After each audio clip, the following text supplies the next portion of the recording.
Welcome to Beyond Sunday, a podcast designed for the leadership beyond Sunday worship. Honest conversations for the pastors, staff, and lay leaders who know the most important work of the local church happens between weekends. From Church for Today, here are your hosts, Dr. Rupert Loyd and Dr. Gia Tatone.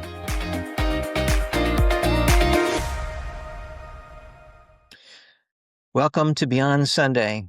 Folks, this is going to be a podcast about important things, about real things, about the church, about what it means to follow Jesus, and how we follow him every day, wherever we are, not just on Sunday. I'm Dr. Rupert Loyd. And I'm Dr. with Gia me Tatone. there you go. And one of the things that we are very happy about is that you've joined us on our first episode here. Gia, one of the things that has concerned me for a whole number of years is the fact that churches are all focused on Sunday morning. And what happens to Monday through Saturday? Have you seen that? I have. And one of the observations, Rupert, that I have made, and this is one of the inspirations for this podcast, is that we need to connect to our communities in ways that we are not currently connecting to them. The communities are not coming to us. So the church needs to go to them. And then we join together in a partnership and we get to understand and know our neighbors better, our coworkers, the families in our zip code who are not walking through the doors in the way they once did. So a way to problem solve that is to consider what happens beyond Sunday and not just on Sunday mornings. That's the church has been so focused on Sunday, and they do wonderful things on Sunday. Don't get me wrong. I've been a pastor now for 40 years, and there's a wonderful rhythm to a Sunday morning. People come in after a hard week, and they want to be there. They want to be refreshed, and they want to worship God, and that's a great. All of that is very good, and yet, is that really the center of what the church is supposed to be doing? I have some questions about that. And I'm hoping that in our podcast that we're going to be able to explore some things like that. Gia, you bring a particular perspective to the church and what you do and what you have done.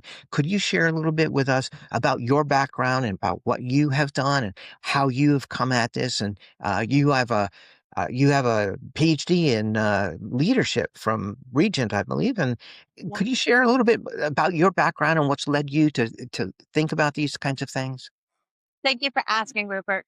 Well, as you've been a church leader for 40 years, I've been a church follower for dozens of years, for all my life. And as a congregation member, I've got to really encompass on a lot of wonderful things and wonderful activities and areas and ways I've had a chance to participate. However, I've also been advantageous where I've been able to really be involved within the community, be it through civic service or public service.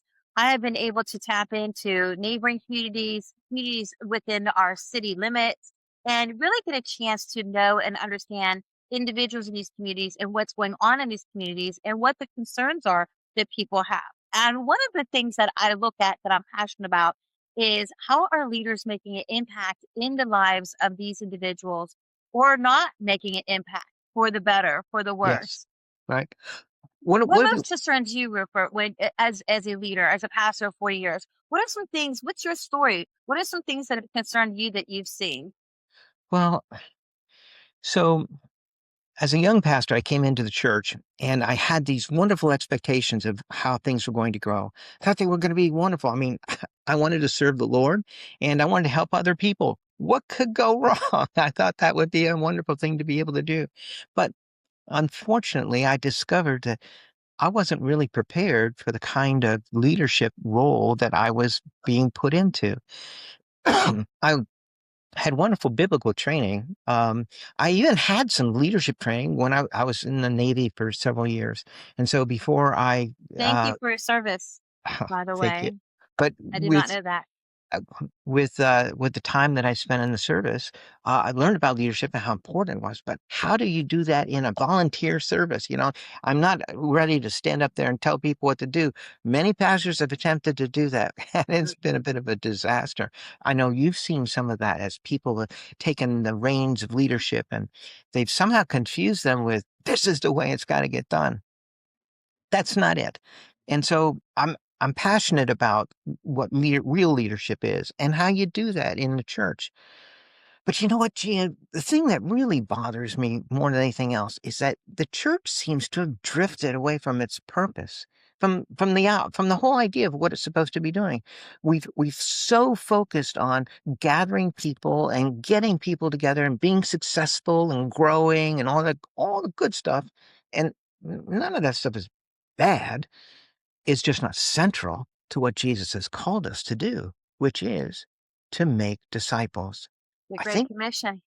I think we've lost that. I think we've lost it. I think we've lost the whole idea of apprenticeship and stuff. And I would like to see us begin to retrieve that. Now, you've had some leadership experiences in different community secular services. You've seen apprenticeship and how it can work, right? I mean, that's been something that I know that you've had some experience with.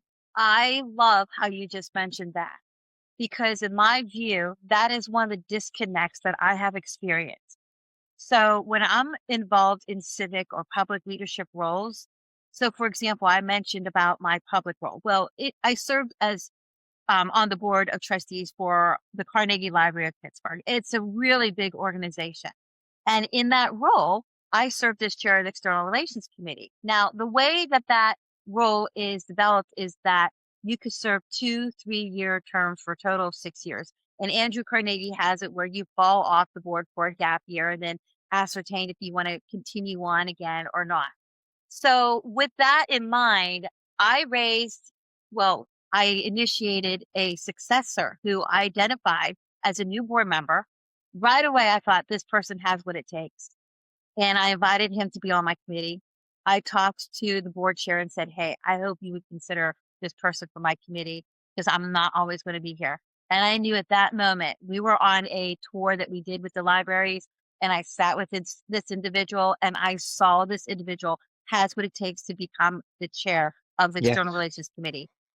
And it was taking that initiative to bring that person on the committee and work with them and empower them to take over the committee when my term ends. And you Yes. know what, Rupert? That's who's chair of the committee now.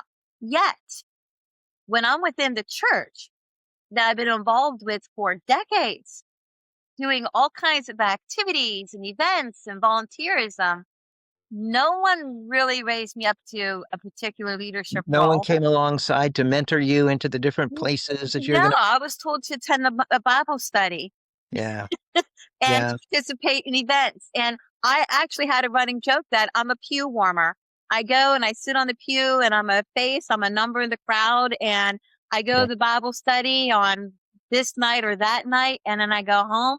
And then I have 7 days and Yeah. 24 hours in each of those days, with the exception of maybe the 3 to 4 hours I put in through the church. And then there's just no connection. So with as you know, churches are famous for certain things. One of the sayings that churches are famous for is we've never done it that way. And you find that in pastoral transitions, the way that were, no man ever stays, no woman can endure, someone who has actually been before them for more than 5 years, 10 years. They're destined to failure. At least that's the way it seems to be. That whenever a transition is supposed to occur, it just doesn't work very well. And I've been really concerned about that. And that's because there's no apprenticeship. Where is it? Where's the mentoring?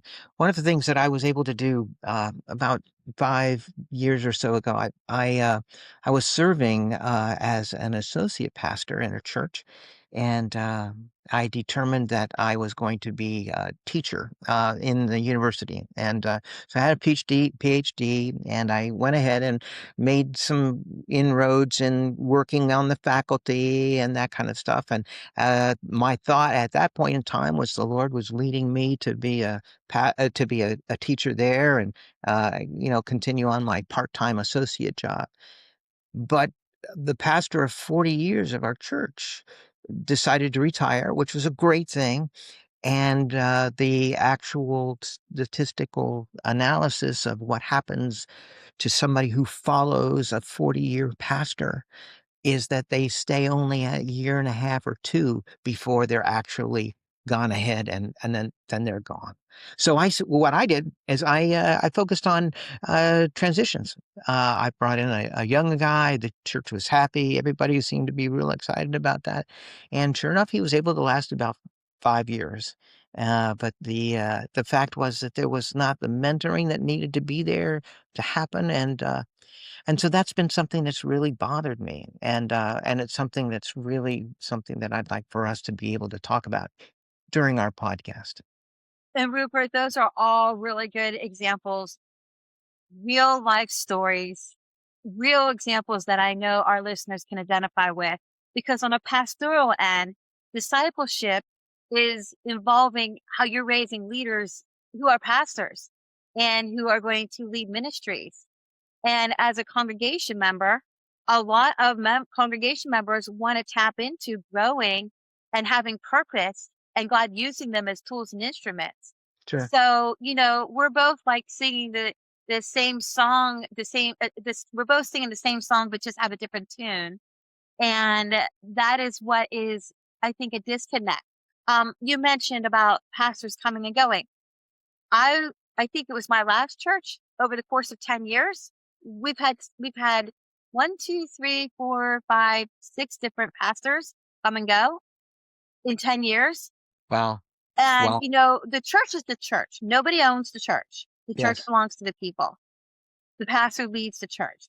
But why is there such a high turnover rate with pastors? yes, And why is there such a high turnover rate with congregation members? Okay. yes. So Yep. over those 10 years, do you know by year 10, I could count on one hand how many people I knew who were there when I started 10 years Yeah. ago? That kind of transition happens all the time. People are moving up. And it's all about the leadership. It's because leadership hasn't been offered. And it's also because I would suggest that people aren't being formed. If they're being discipled, if there's an apprenticeship type of thing happening, as the scripture says that we're supposed to do, then that kind of wild drifting transition in and out, that kind of stuff, it's not going to happen, at least not to that degree, not to that extent. So together as a senior to tenured pastor and as an individual who has a depth and breadth of experience of working with communities locally and citywide, I think we're prepared to have a lot of great discussions on that very thing and taking the watch apart about what Beyond Sunday means for individuals like yourself Yeah. and individuals like me and for the Yeah. people that we serve. And so that I think you also hit another key component about how discipleship plays a major part in that and will have a major role in that. With discipleship, when you talk about discipleship and when you talk about the kind of discipleship that scripture shows us, there are a couple of different examples. For example, there's the Paul Timothy example of the older person and the younger person, and that's oftentimes what people think about when they think about discipleship. But there's also the Paul Barnabas type of discipleship that happened as well. Two people walking down the same road, friends, good friends, each of them encouraging one another. It's not a marriage. It's not something that's supposed to last forever. It lasts for a season of time. But during that season of time, those people can really help one another walk more closely with the Lord.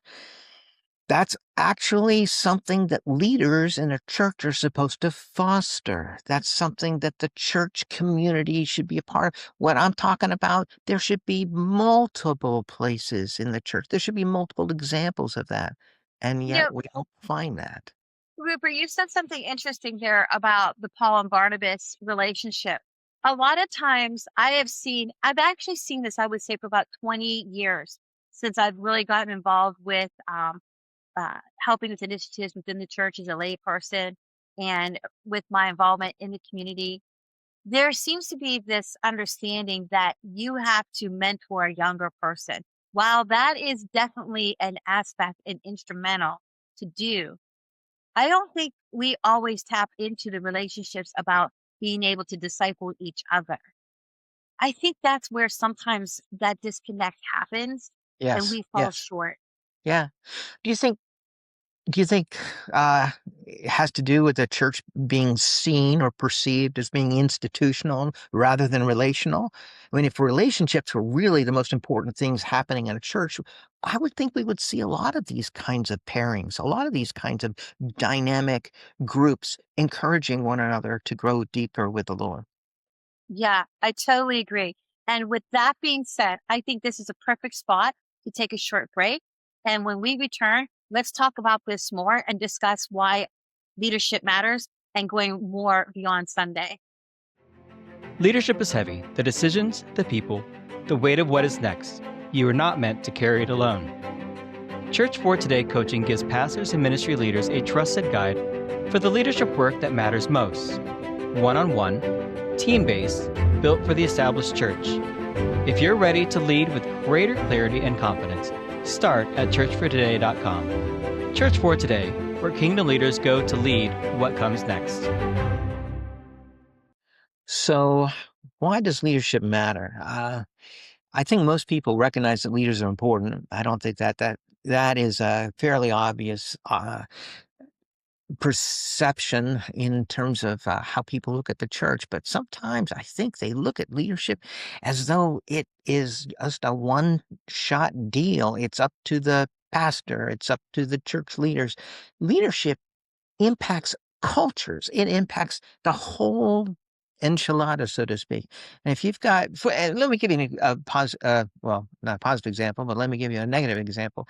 Let's suppose you have a leader, and that leader doesn't like conflict. Not a lot of us. I think you're kind of strange if you do like conflict, but this particular leader that I'm thinking of, this leader avoids conflict, refuses to get involved in that. And that changes the entire organization. That changes the whole church. That changes the whole attitude that people have because now there are all of these unresolved difficulties. And um, we had on staff one time a person that was just uh, uh, wonderfully gifted with numbers. And so, of course, what happens with them? Well, let's make them the treasurer. They're really good. Well, this person had zero emotional intelligence, had no way. I mean, they were just run over everybody. And so this person had to interact with people about their tithes and offerings and where we were going. And as I said, ran over everybody. Now, the leadership needed to call that person to account, but they were running away from conflict, from confrontation. And as a result of that, we had so many people that were traumatized practically whenever this guy would come close to them. So we watched a really gifted person with numbers and was doing a fine job of, making sure the budget was there and everything was being presented. But we just saw giving begin to decrease tremendously because of the way he was, all because leadership didn't want to confront the person. So, Rupert, that is an excellent example. And that's a good example about what fuels leadership and why it matters. And I think that as we discuss these issues, it's going to be really enlightening for our listeners because one of the things that they're going to be able to glean from our episodes are case scenarios, are stories like this. We could talk all about all the good things that happens because there's a lot of good things that happens, right? But all that's going to do is put us in a place of comfort. It's going to make us feel happy and that, hey, we're succeeding as a church. But what about the situations when that's not happening? How do we address those issues? What role does leadership play? So you talked about avoidance, right? Collaboration. I think we talked about having future episodes or seasons where we're going to spend talking about resolving conflict, about conflict styles. If your style is avoidance and that's not working, while it does have its positive aspects, how do we get to a spirit of collaboration as a leader? How do we get past those moments? Yep. No, I think we will talk about those things. But the thing that really sticks in my mind most about leadership when it comes to leadership in the church is there's a lack of understanding of the difference between leadership and management. I mean, when we look at the differences between the two, they re- they're geared, they're aimed at two different types of things.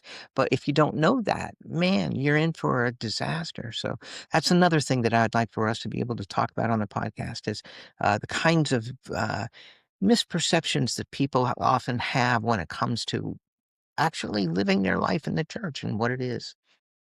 Yes. And, Rupert, leadership forms people for the better or for the worse, right? And when we look at why leadership matters, because discipleship's a big aspect of leadership.